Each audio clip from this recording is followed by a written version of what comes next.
देता हूं जरूर दूंगा। पहले तो मैं अपने दोस्त लालचंद मली साहब की ये दावा कि इनकी पार्टी हकीकी आज़ादी और रूल ऑफ लॉ कानून की हुक्मरानी के लिए काम करती रही है और करेगी। ये जनाब 180 मिलियन डॉलर पाउंड स्टर्लिंग जो बरतानिया से आए हैं, जिस तरह उसमें खुर्द बुर्द किया गया, ये रूल ऑफ लॉ है और ये करप्शन के खिलाफ जिहाद का सबूत है। इसी तरह से आरिफ नकवी जो बैनुल-अक़वामी तौर पर मुजरिम साबित हो गया, मनी लॉन्ड्रिंग का, खरबों रुपए की मनी लॉन्ड्रिंग, उसके लिए वज़ीर आज़म इमरान खान प्रेस कॉन्फ्रेंस करके कहें थोड़ी सी मनी लॉन्ड्रिंग ही तो की है ना, और फरागोगी उसके लिए वज़ीर आज़म इमरान खान प्रेस कॉन्फ्रेंस करे और उसका दिफा करे। और फिर जनाब कोरोना के 40 अरब रुपए की करप्शन छुपाए, ऑडिटर जनरल की रिपोर्ट और IMF के दबाव पे वो रिपोर्ट निकले। और क्या क्या बताऊं, ये इनकी ईमानदारी और इनका रूल ऑफ लॉ है। ये झूठे मुकदमे बनाना लोगों पर, वो किधर गया इनका बैरिस्टर वो मिर्जा जो रोज प्रेस कॉन्फ्रेंस करता था, जी शहजाद मिर्जा भाग गया है। एक मुकदमा ठीक नहीं, सारे झूठे मुकदमे।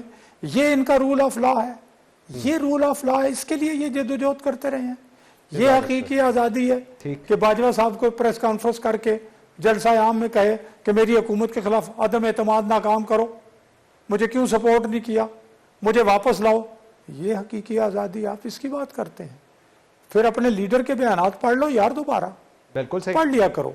दूसरी बात मैं ये अर्ज करूंगा कि अपना ये हमारे बात करते हैं हम, हमारा प्रोग्राम हुजूर CPAC है, हमारा प्रोग्राम ग्रीन अपना क्या नाम है ऑरेंज ट्रेन है, ये मेट्रो बसेस हैं। ठीक, हमारा प्रोग्राम जो है वो आपको गवादर में नजर आएगा।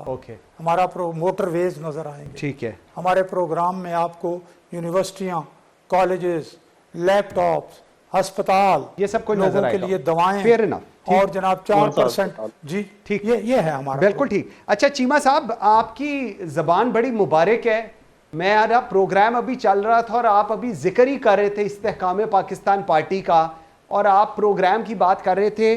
तो सर नून लीग और IPP की मुलाकात हो गई है, सीट एडजस्टमेंट के ऊपर इस्तेहकाम पाकिस्तान पार्टी और नून लीग की जहांगीर खान तरीन और ओन चौधरी से हो गई। आपने मुंह से निकाला और उन्होंने कहा ये देखिए हमने करके दिखा दिया। अब बताएं आगे क्या होने जा रहा है? क्या बात जी जी चीमा साहब आप बताएं जरा।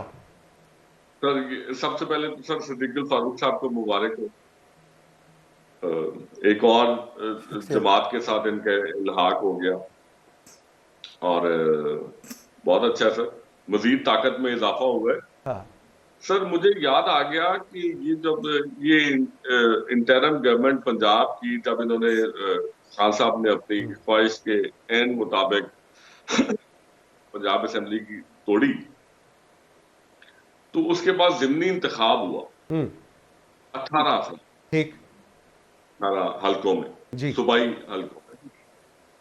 अच्छा सर, ये इतना ही बड़ा तब भी इत्तेहाद हुआ था जमातों का, उसमें इस्तेहकाम जो आज के इस्तेहकाम है उस वक्त के एन थे।